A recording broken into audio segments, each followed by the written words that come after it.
最大射程 1500km を目指す自衛隊の新対艦ミサイルとは。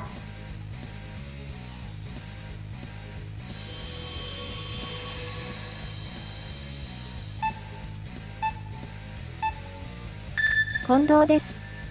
今回は自衛隊の新対艦ミサイルについてです。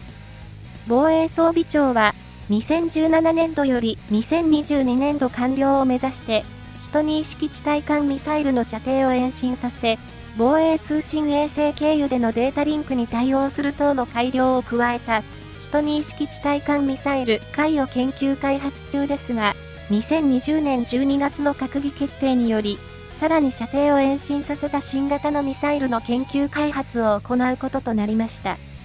現在進行中の12式地対艦ミサイル海の研究開発では、射程 400km から 500km を目指す計画でしたが、それ以上の大幅な射程延伸のめどが立ったということで、急遽、別途開発で閣議決定に付されたようです。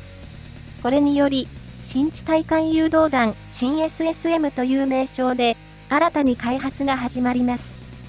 第1段階として、1000km の射程を目指して研究開発を行い、第2段階として 1500km を目指すようです。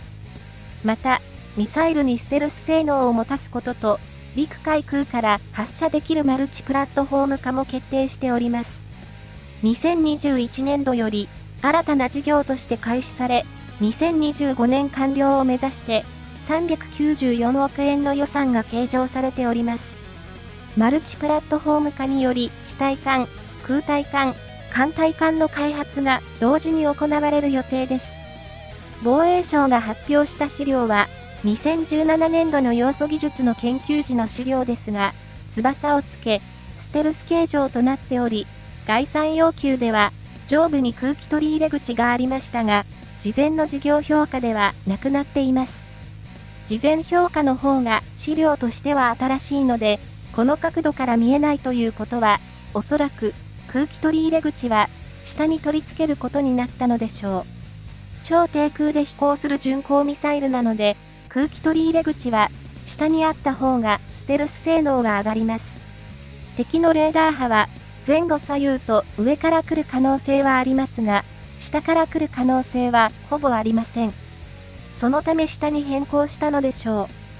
う。翼をつけてステルス形状になっているのは、長時間、長距離を飛行するためです。揚力を増して長距離飛行を行うためと、その間見つかりにくくするためのステルス形状です。おそらく、この要素技術が新地対艦ミサイル新 SSM には取り入れられると思われます。こちらの主契約企業は川崎重工のようです。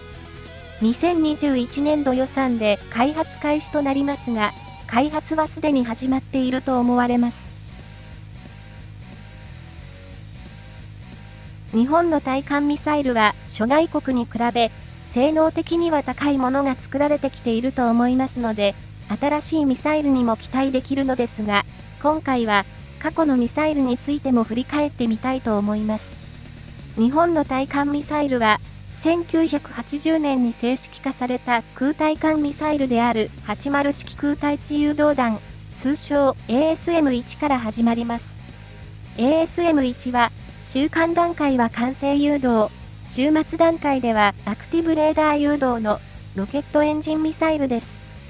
シースキミング機能を持っており、高度な大電子戦能力 ECCM も持っており、初めて開発した対艦ミサイルでしたが、射程距離以外は世界水準以上のミサイルでした。高度な大電子戦能力 ECCM とは急速周波数変換能力、電波妨害源追跡能力です。急速周波数変換能力は、妨害電波を検知すると、周波数を変更して対処する能力で、電子妨害源追跡能力は、妨害電波を出している装置に向かってミサイルを誘導する能力です。正式化前の試験では、ECM を受けた状態でも、極めて高い命中率を示しており、開発は成功でした。正式化後は、国産の戦闘攻撃機 F1 に2発搭載し運用され、有事の際は、ソ連海軍への対艦攻撃任務を担う予定でした。その後、F4EJ が戦闘攻撃機として改修され、ASM-1 の運用能力を付与されています。1980年前後といえば、半導体技術と半導体の世界シェアは日本が最強だったので、このような高性能なミサイルが作れたのだと思います。今でも技術は世界上位レベルですが、この当時は突き抜けていました。射程距離に関しては、あえて専守防衛、近隣諸国に配慮して、50km 程度に抑えたと思っております。その後、後継の開発がスタートしますが、当初からモジュール化されて設計開発された ASM-1 をもとに、エンジンをジェットエンジン化し、シーカーをレーダー、赤外線探知併用とし、中間誘導に GPS 誘導が導入され、対艦ミサイルである88式地対艦ミサイル、通称 SSM-1 に発展します。この地上発射型対艦ミサイルは、世界的にも極めて珍しく、ソ連との戦いにおいて、上陸を機として沿岸に接近してくる敵水上部隊を攻撃する目的で開発されました。この兵器については、地上で作動する水上レーダーでは、水平線が近く、意味がないという反対意見も多数ありましたが、上陸侵攻を防ぐには必要として配備が進められました。水平線を越える目標に対しては、無線等の伝達手段で座標を得て、手動で目標付近の座標を射撃式システムに入力し、ミサイルを発射する運用でした。海自との取り決めでは、水平線以外の目標に対しては、P3C から陸自に無線で敵艦の位置情報を知らせるという運用だったようです。着上陸艦隊が沿岸に迫る状況では、航空優勢は敵側にあると想定するのが普通なので、ちと無理のある運用想定だった気はします。反対意見もごもっともな感じではありますが、着上陸部隊であれば、水平線の手前に来てから攻撃しても間に合うというのも大いにありでしょうね。どちらの意見も正しかったのではないでしょうかね。近藤的にはよくぞ開発してくださったという感じですけど、いろいろな意見があったようです。しかし、このミサイルがあればこそ、今の自衛隊の対艦ミサイル群の開発があるわけなので、開発して正解だったと思います。このミサイルの特徴は、対艦ミサイルでありながら、内陸から発射することを前提としており、地形追随システムを装備し、内陸を超低空で飛行し、海上に進出するという、諸外国にない非常に珍しいミサイルとなっています。そのため、このミサイルの開発にあたって地形追随システムが開発されており、このシステムは、対地巡航ミサイルを開発するときの重要なシステムともなりますので、もしかしたらというのは防衛庁内部にもあったのだと思います。エンジンも改良され、ジェットエンジン化されたことにより、射程が 150km から 200km に延長されました。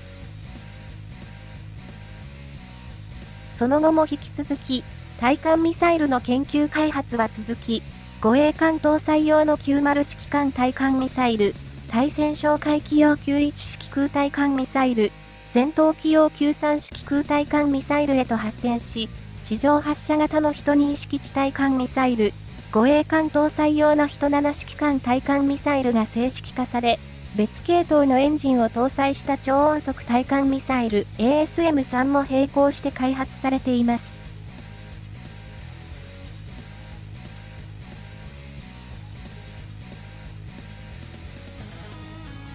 そして、現在研究開発中の12式地対艦ミサイル、カイト、新型対艦ミサイル、新 SSM につながっていくわけですが、前述の通り、大幅な射程延伸が可能になったとのことで、大いに期待できるのかなと思います。超音速での飛行が可能な ASM-3 回も引き続き研究開発中で、ASM-3A をつなぎとして、ASM-3B 仮称へと進化していくものと思われます。12式地対艦ミサイル、海、亜音速で、射程 1000km 以上の長射程の新地対艦巡航ミサイル、新 SSM、超音速で、射程 500km 以上の中射程対艦ミサイル ASM-3 回と3つの系統が同時に開発されています。新 SSM は、二次開発では、射程 1500km まで伸ばすようですので、これも期待できます。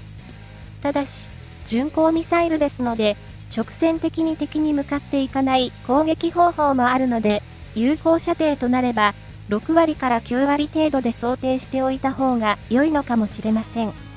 射程 1500km で、有効射程6割とすれば、900km の有効射程となりますので、従来の対艦ミサイルと比べれば、発射母機の残存性は飛躍的に上がるでしょう。しかし、水平線の遥か先の 900km の目標の探知、捕捉、追跡をどうするのかという課題も残ります。やはり、宇宙の利用やステルス無人早期警戒機などの装備化も考えないと、せっかくの長射程も無意味になる気がします。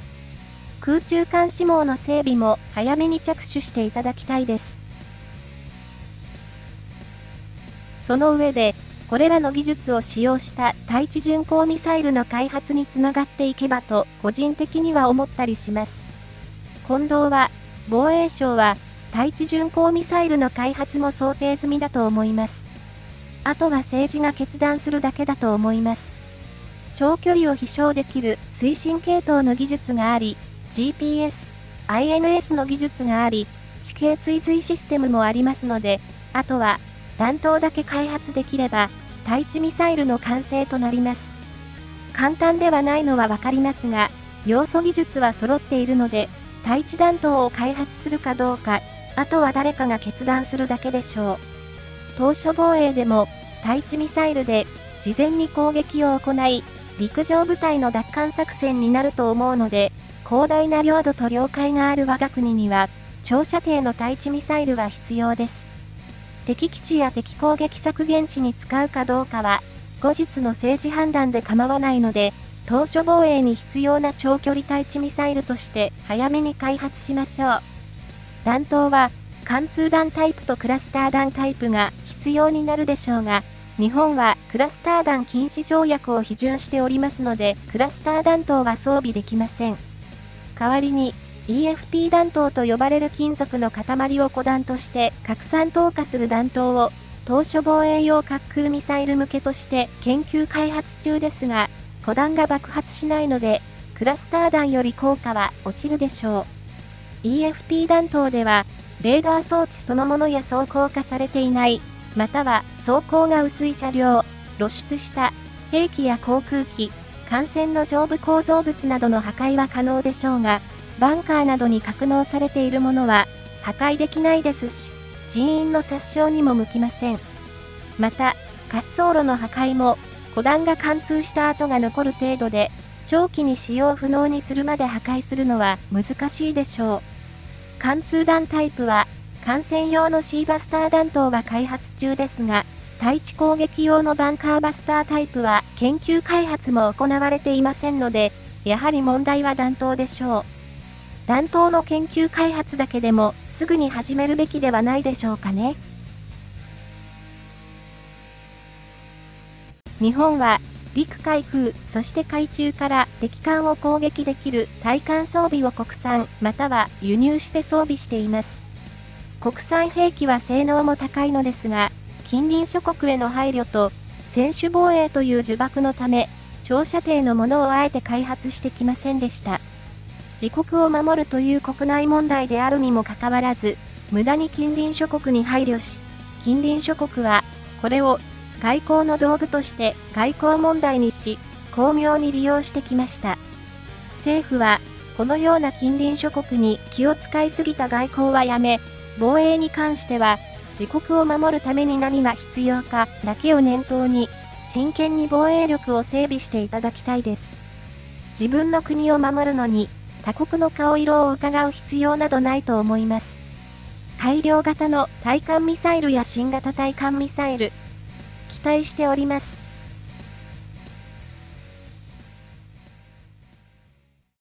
ご視聴ありがとうございます。今回の新防衛研究チャンネルはいかがでしたでしょうか。今後とも新防衛研究チャンネルをよろしくお願いいたします。コメントやチャンネル登録もどしどしお待ちしております。次回もお楽しみに。Thank you for viewing. See you next time. Bye bye.